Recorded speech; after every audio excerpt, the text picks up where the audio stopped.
Howdy folks, this is Monty in the Bay Area doing a little update for Deluxe Tunnels and Trolls. The date today is May 28th, 2014, and I have not yet received my copy of Deluxe Tunnels and Trolls. In fact, it's projected for some time this year. So normally I'd be quite quiet about this, however, I received an email recently, and the email I think merited some response. This was from Steve Crompton. Steve Crompton is the art director of Flying Buffalo. Flying Buffalo is, I hate to use the term alleged here, but they are the producers of Tunnels and Trolls.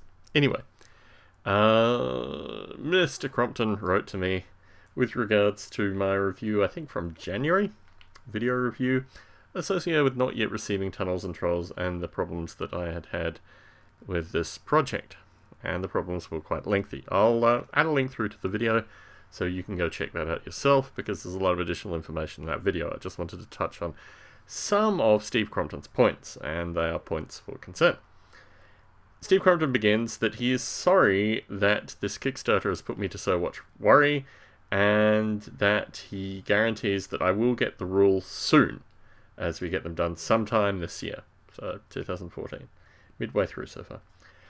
He notes that they're pushing hard to finish the rules, but as mentioned in numerous places, our game developer and editor Liz Danforth was severely hampered by a hand injury and pneumonia, so we lost 6 months of time.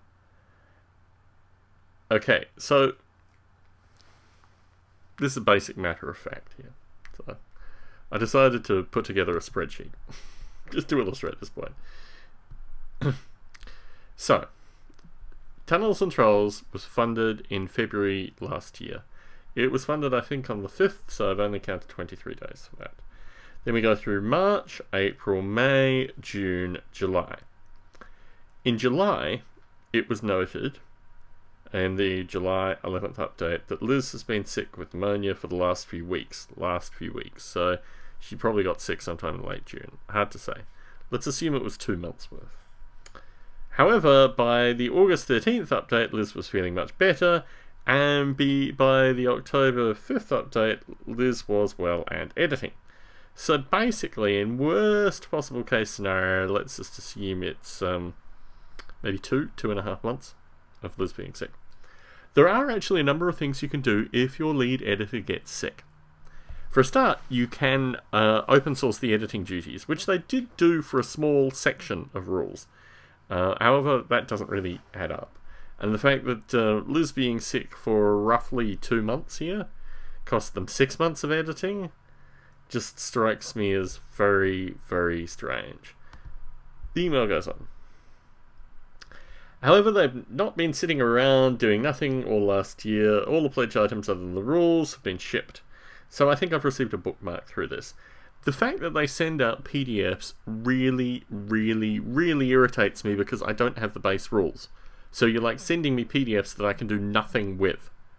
And that, I think, just sticks the point of this whole Kickstarter malarkey, is that, you know, they have an established group of players, they have an established forum, and if this Kickstarter was purely for these people, i.e. people that already had an earlier version of the rules, then it probably should have been established somewhere through there. I'm not really clear what the ratio was of people who were part of the existing Tunnels and Trolls community and people such as myself that were just interested in seeing the rules because they never played it previously and were just interested in perhaps joining the community. But it's not a very good way to get people to join a community if you can't actually get the rules out. So apparently there are these sites, and I haven't actually looked at these, but, you know, there are posts daily on how the game is progressing. Well, it's kind of a bit late in the tooth. Now, then he says this. I think I actually note this in my video, but I just want to state it anyway. You may not be aware of this, but most Kickstarters come out later than originally predicted. So we're not alone with this sort of problem. Okay, I've funded about 20 Kickstarter projects, of which about 60% come in within the time frame. About 80% come in within 20% over the time frame. And out of the other Kickstarters, 3 are in the same condition that Tunnels and Trolls is in, 3 including Tunnels and Trolls, of the 20. The remaining two are much, much later than Tunnels and Trolls. I think one was funded in August, and if I remember, possibly one was funded in September. And one is the Robotech game, miniatures game, which I think is, you know, not a good example. And the other is a Kickstarter book. But aside from these two, both of which, well, at least the Robotech have been very, very vocal and supportive and indicating with a lot of posts and miniatures and game updates that things are progressing. The circumstance with Tunnels and Trolls just hasn't been communicated at all well. And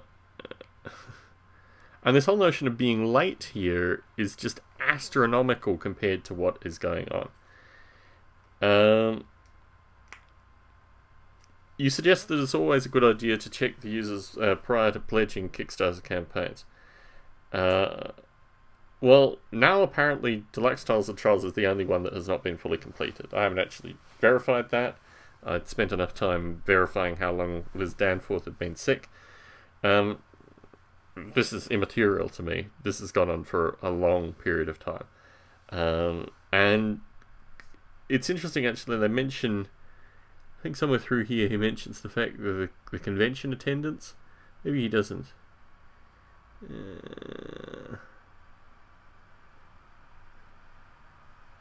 Here we are, mention going to conventions.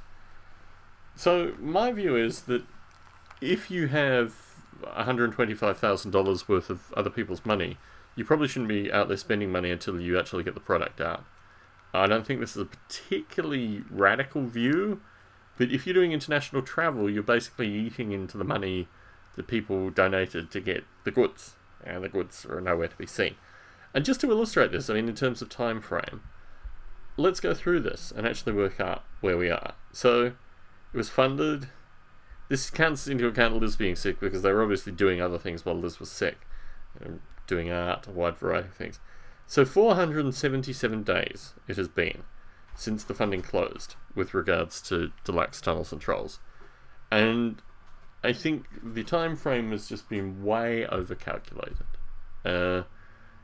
Really, they could produce what they wanted within about half this time if they'd been considerably more proactive and considerably less lackadaisical. And the fact that they can only have one editor and they have a small team, well, obviously, you know, there's a cost associated with that. But they could pass out to the community, this very active community that's already played the game before, unlike those of us that are just funding the Kickstarter, and get the community to actively work on it. And now I'm starting to get, you know, a little bit of flaming from the community. Well, I'm holding the community partially responsible for this as well, because basically, true, it takes, you know, the likes of Mr. Loomis or this fellow, Mr. Crompton, to have the wherewithal to actually involve the community and get this thing out. They're not doing anything. And sending these kind of emails, which just, I don't know. I mean, really what I was expecting was to get an apology email and a definitive time frame. We've kind of got about 6 months to go in 2014, and the fact that there's no additional time frame associated with this Kickstarter, I don't know. I mean, at least they've got a community behind them to try and keep them honest, but quite frankly, I think the community should have been trying to keep them honest for the past 477 days. Anyway, Monty here in the Bay Area. You can't really fix all these things all at the same time, but I just wanted to put up a YouTube video signing out.